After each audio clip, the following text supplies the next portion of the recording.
ವರ್ಷದ ನಿರೀಕ್ಷೆ, 1 ವರ್ಷ 2 ವರ್ಷ 10 ವರ್ಷದ ನಿರೀಕ್ಷೆ ಉಳಿಯಾರ್ನಲ್ಲಿ ಈಗ ಕೈಗೊಳ್ತಾ ಇದೆ. ಬಹುಶಃ ತುಂಬ ತಡವಾಗಿ ಕಾದರೂ ಸಹ ಅದ್ಭುತವನ್ನು ಕೊಡೋದಕ್ಕೆ ಸಾಧ್ಯ ಆಗುತ್ತೆ ಅನ್ನೋದಕ್ಕೆ ಈಗ ಆಗಿರ್ತಕ್ಕಂತಹ ಒಂದು ಸಂಘಟನಾತ್ಮಕ ವ್ಯವಸ್ಥೆ, ಉಳಿಯಾರ್ ಸ್ವೀಕರಿಸಿರ್ತಕ್ಕಂತಹ ರೀತಿ ಇವೆಲ್ಲವೂ ಸಹ ಅದಕ್ಕೆ ಪೂರಕವಾಗಿದೆ. ಈ ಚಿಕ್ಕನಾಯಕನಹಳ್ಳಿ ತಾಲೂಕಲ್ಲಿ 10 ಕನ್ನಡ ಸಾಹಿತ್ಯ ಸಮ್ಮೇಳನಗಳಾಗಿದೆ. 10 ಸಾಹಿತ್ಯ ಸಮ್ಮೇಳನಗಳಲ್ಲಿ ಬಹಳಷ್ಟು ವೈಶಿಷ್ಟ್ಯಗಳಿದೆ. ಇನ್ನೊಂದು ಶಂಕರ್ ನಾರಾಯಣ ವೇಣುಗೋಪಾಲ್ ತನಕ ಹಲವಾರು ವೈಶಿಷ್ಟ್ಯಗಳಿದೆ.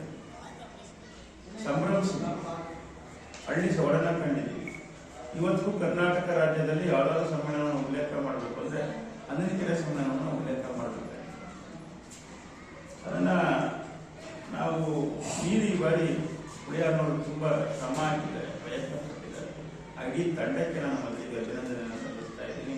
ಅವರು ಸಂಘಟನಾತ್ಮಕವಾಗಿ ಕಟ್ಟಿರ್ತಕ್ಕಂಥ ಒಂದು ವ್ಯವಸ್ಥೆ, ವಿಶೇಷವಾಗಿ ಶಿಕ್ಷಕರುಗಳಿದ್ದರೆ ತುಂಬ ಶ್ರಮವನ್ನು ಹಾಕಿ. ಹಾಗೆಯೇ ಇದು ಹಳ್ಳಿ ಕೇಳಿ ದೇಸಿ ಸಂಸ್ಕೃತಿಗೆ ಒಳಗೊಂಡಂತಹ ಸಮ್ಮೇಳನ. ಅದು ಪೂರಕವಾಗಿ ಒಂದು ಕಣದ ಪೂಜೆಯನ್ನು ಸಹ ನಾವು ಇಟ್ಕೊಂಡಿದ್ದೀವಿ. ಇಡೀ ಸಮ್ಮೇಳನವನ್ನು ಆ ನಿಟ್ಟಿನಲ್ಲೇ ತಗೊಂಡೋಗಿದ್ದೀವಿ. ಹಳ್ಳಿ ಕೇರಿನಲ್ಲಿ ಏನಾಗ್ತಾ ಇದೆ, ಸಂಸ್ಕೃತಿಗಳು ಏನಾಗ್ತಾ ಇದ್ದಾವೆ, ಹೇಗಿರಬೇಕಿತ್ತು, ಹೇಗಾಗಬೇಕಿತ್ತು ಅನ್ನುವಂಥ ವಿಶೇಷವಾಗಿರ್ತಕ್ಕಂಥ ಗೋಷ್ಠಿಯನ್ನು ಸಹ ನಾವು ಇಟ್ಟಿದ್ದೀವಿ. ಹಾಗೆಯೇ ಸಾಹಿತ್ಯಕ್ಕೆ ಸಂಬಂಧಪಟ್ಟಂತೆ ನಮ್ಮ ಇಡೀ ತಾಲೂಕಿನ ಇತ್ತೀಚಿನ ವೇಣುಗೋಪಾಲ್ ಸರ್ ತನಕನ ಏನು ಆ ತಲೆಮಾರಿನ ಸಾಹಿತಿಗಳು ದಿನಂಶಿಯವರಿಂದ ಅವ್ರನ್ನ ಪರಿಚಯ ಮಾಡಿಕೊಡುವಂತಹದ್ದು. ಆ ನಂತರದ ಏನು ತಲೆಮಾರಿದೆ ಆ ತಲೆಮಾರಿನ ಅಂದರೆ ವರ್ತಮಾನದ ತಲೆಮಾರಿನ ಲೇಖಕರ ಒಂದು ವೈಚಾರಿಕ ದೃಷ್ಟಿಕೋನವನ್ನು ಪರಿಚಯ ಮಾಡಿಕೊಡ್ತಕ್ಕಂಥದ್ದು, ಪಳಕುಳಿಗೆ ಸೇರ್ಕೊಳ್ತಾ ಇರ್ತಕ್ಕಂಥ ಪಳೆಯುಳಿಕೆಗಳಾಗ್ತಾ ಇರ್ತಕ್ಕಂತಹ ನಮ್ಮ ಕಲೆಗಳ ಬಗ್ಗೆ, ಜಾನಪದ ರಂಗಭೂಮಿ ಕಲೆಗಳ ಬಗ್ಗೆ ಒಂದಷ್ಟು ವಿಶ್ಲೇಷಣೆ ಮಾಡೋದಕ್ಕೆ ಒಂದು ಗೋಷ್ಠಿಯನ್ನು ನಾವು ಸೀಮಿತ ಮಾಡ್ಕೊಂಡಿದ್ದೀವಿ. ಬೇಸಾಯ ನಾವು ಬದುಕಾಗಬೇಕಾಗಿತ್ತು, ಆದರೆ ಬೇಸಾಯ ಎಲ್ಲರೂ ಸಹ ಅಂದ್ಕೊಂಡಿದ್ದಾರೆ. ನಾವು ಕೃಷಿಕರು ಅಂತ ಡಿಪಾರ್ಟ್ಮೆಂಟೇ ಚೇಂಜ್, ಅಗ್ರಿಕಲ್ಚರ್ ಡಿಪಾರ್ಟ್ಮೆಂಟೇ ಚೇಂಜ್, ಹಾರ್ಟಿಕಲ್ಚರ್ ಡಿಪಾರ್ಟ್ಮೆಂಟೇ ಚೇಂಜ್. ತೋಟಗಾರಿಕೆ ಮತ್ತು ಕೃಷಿಯ ಮಧ್ಯೆ ದೊಡ್ಡ ಅಂತರ ಇದೆ. ತೋಟಗಾರಿಕೆ ಇವತ್ತು ಕೃಷಿಯನ್ನ ಅವಸಾನದತ್ತ ತಳ್ತಾ ಇದೆ. ಅದಕ್ಕೋಸ್ಕರನೇ ಬದಲಾದ ಬೇಸಾಯ ಪದ್ಧತಿಯನ್ನು ಇಟ್ಟುಕೊಂಡು ಬದಲಾದ ಬೇಸಾಯ ತುಂಬದ ಕಣಕ ಅನ್ನುವಂತಹ ಒಂದು ವಿಶೇಷವನ್ನು ಇಟ್ಟುಕೊಂಡು ಯಾವ ರೀತಿಯಲ್ಲಿ ನಾವು ಆಹಾರ ಧಾನ್ಯಗಳ ಬೆಳೆಗೆ, ಆಹಾರ ಧಾನ್ಯಗಳನ್ನು ಬೆಳೆಯೋದಕ್ಕೆ ಮಹತ್ವವನ್ನು ಕೊಡದರೆ ಏನಾಗುತ್ತೆ ಒಂದು ವಿಶ್ಲೇಷಣೆಯನ್ನು ಸಹ ನಾವು ಮಾಡ್ತಾ ಇದ್ದೀವಿ.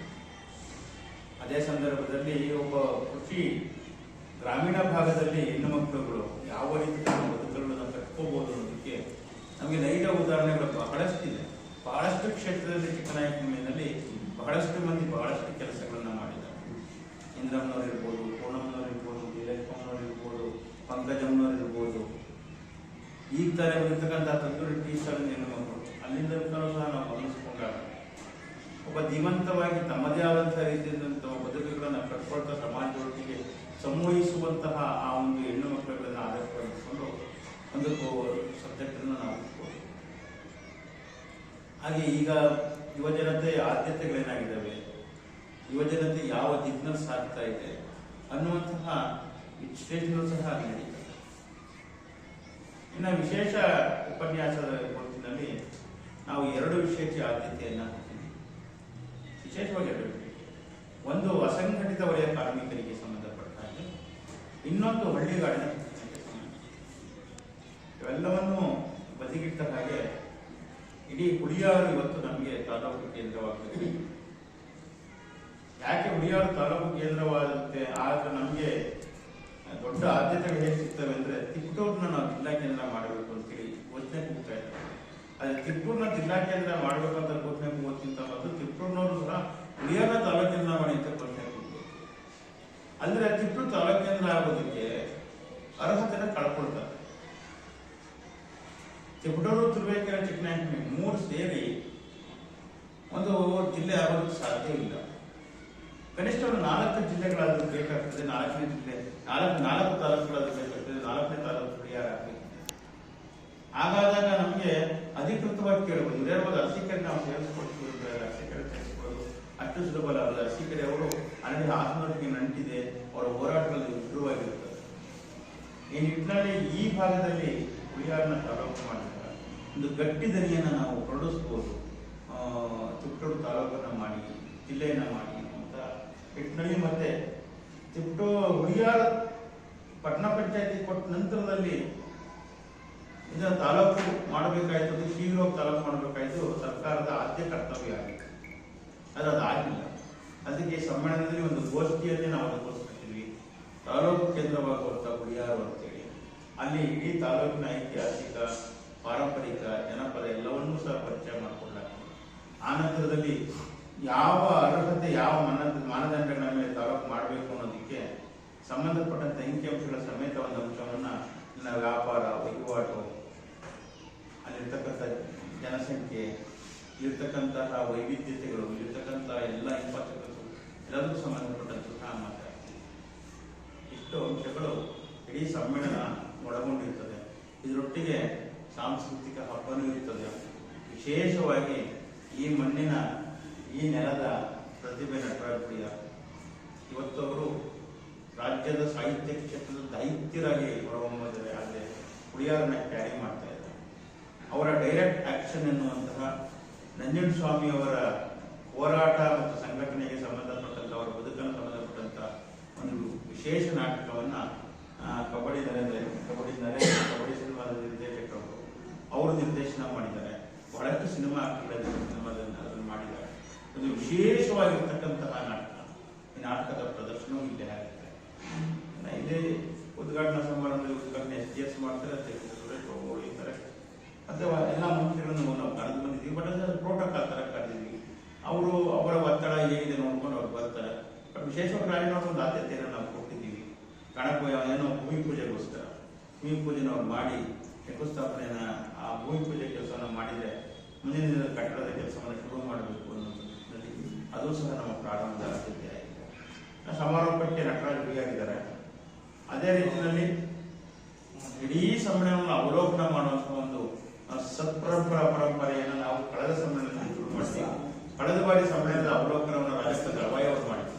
ನಮ್ಮ ಕುಂದೇನು, ಕೊರತೆ ಏನು ಉತ್ತಮ ಮಾಡ್ಕೋಬೇಕಾಗಿತ್ತು, ಏನು ಉತ್ತಮವಾಗಿತ್ತು ಅನ್ನೋ ಅಂಶವನ್ನ ಕಳೆದ ಬಾರಿ ರಾಜಪ್ಪ ದಳವಾಯಿ ಅವರು ಹೇಳಿದ್ರು. ಈ ಬಾರಿ ಅದನ್ನ ಡಾಕ್ಟರ್ ರಾಜಪ್ಪ ಒಲಿಕನಹಳ್ಳಿ ಅವರು ಇಷ್ಟು ಒಟ್ಟಾರೆ ಸಮ್ಮೇಳನದ ಆಶಯ. ಸಮ್ಮೇಳನದ ಮೆರವಣಿಗೆಗೆ ಬಂದ್ರೆ ವಾಸವಿ ಕಲ್ಯಾಣ ಮಂಟಪದಿಂದ ಮೆರವಣಿಗೆ ಹೊರಡ್ತದೆ. ಎಲ್ಲ ಕಲಾತಂಡಗಳು, ಶಾಲೆಯ ಕಲಾತಂಡಗಳು, ಅದರೊಟ್ಟಿಗೆ ಪಾವುಗಡದ ಚಕ್ಕೆ ಭಜನೆ ಬರ್ತಾ ಇದೆ, ಒಂದು ಡೊಳ್ಳು ಬರ್ತಾ ಇದೆ. ಎಲ್ಲ ಕಲಾತಂಡಗಳೊಂದಿಗೆ ಪೂರ್ಣಕುಂಭದೊಂದಿಗೆ ನಾವು ಕೃಷಿ ಪರಿಕರಗಳೊಟ್ಟಿಗೆ ಸಮ್ಮೇಳನಾಧ್ಯಕ್ಷರ ಮೆರವಣಿಗೆಯನ್ನು ನಾವು ಮಾಡಲಿದ್ದೀವಿ. ಒಟ್ಟಾರೆ ಸಮ್ಮೇಳನ 2 ದಿನ ಇರ್ತದೆ. 2 ದಿನವೂ ಸಹ ಎಲ್ಲ ಸಾಂಸ್ಕೃತಿಕ ಮನಸ್ಸುಗಳು, ಸ್ತ್ರೀಶಕ್ತಿ ಸಂಘಗಳು, ಎಲ್ಲ ಭಜನಾ ಮಂಡಳಿಗಳು, ಎಲ್ಲ ಸಂಘ ಸಂಸ್ಥೆಗಳು, ಹುಳಿಯಾರಿನ ಸರ್ವರು ಸೇರಿ ಈ ಸಮ್ಮೇಳನವನ್ನ ಕೈ ಜೋಡಿಸಿದರೆ ಸಮ್ಮೇಳನವನ್ನು ಮಾಡ್ತಾ ಇದ್ದಾರೆ. ಸಮ್ಮೇಳನಕ್ಕೆ ಯಶಸ್ವಿಯಾಗ್ತದೆ. ಇಡೀ ತಾಲೂಕು ಇದಕ್ಕೆ ಪೂರಕವಾಗಿ ವರ್ತಿಸ್ತಾ ಇದೆ, ಪೂರಕವಾಗಿ ಇರ್ತಿದೆ. ನಿಜಕ್ಕೂ ನಮ್ಮೆಲ್ಲರಿಗೂ ಸಹ ಖುಷಿ ಕೊಡ್ತಾ ಇದೆ. ಯಾಕೆಂದ್ರೆ ಕಾಶಿ ಬಸವಮೂರ್ತಿಯವ್ರನ್ನ ಸಮ್ಮೇಳನಾಧ್ಯಕ್ಷರು ಮಾಡಬೇಕು ಅನ್ನೋದು ಕನಸು. ಅದಾಗಲಿಲ್ಲ. ಆದರೆ ಕಾಶಿ ಬಸವಮೂರ್ತಿಯವರ ಮಹಾಮಂಟಪದಲ್ಲಿ ಇದು ನಡೀತಾ ಇದೆ.